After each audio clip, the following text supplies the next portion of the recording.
جی بالکل، میں اس وقت موجود ہوں کبیر والا بشیر کالونی میں۔ یہاں پر سہولیات کا فقدان ہے، یہاں پر سیوریج نہ ہونے کی وجہ سے علاقہ مکین شدید پریشان ہیں۔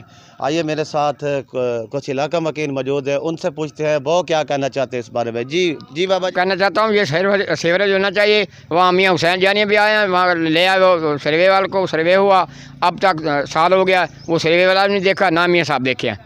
اور یہ ہم غریب لوگ ہیں، پانی ایسے دیکھ لیں اس وقت کھالے میں پانی آیا اور دوسرا سڑک پہ پانی آئے، ہم لوگ جو ہے نا اینٹیں رکھ کے اپنے گھر جاتے ہیں۔ ساتھ مزید ایک اور شہری موجود ہے، ان سے پوچھتے ہیں وہ کیا کہنا چاہتے ہیں اس بارے میں۔ جی بتائیے گا، کیا کہنا چاہیں گے؟ جی اس علاقے میں تقریباً 2 دفعہ سروے ہو چکا ہے 60 لاکھ روپے کا، اور سیوریج اور سولنگ کا دونوں کا سروے ہوا ہے، اس کے ابھی تک کوئی عمل درآمد نہیں ہوا۔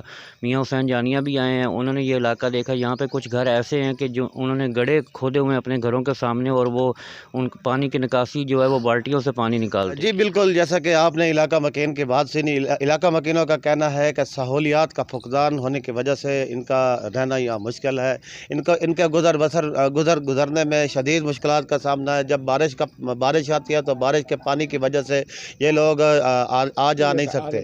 ان کا کہنا ہے کہ میاں حسین جانیہ گردیزی اور سید فخر امام شاہ صاحب ان کے حال پر رحم کریں اور ان کو ری سولنگ کے بجائے نیا سولنگ لگوا کر دیں تاکہ یہ آسانی سے آ جائیں۔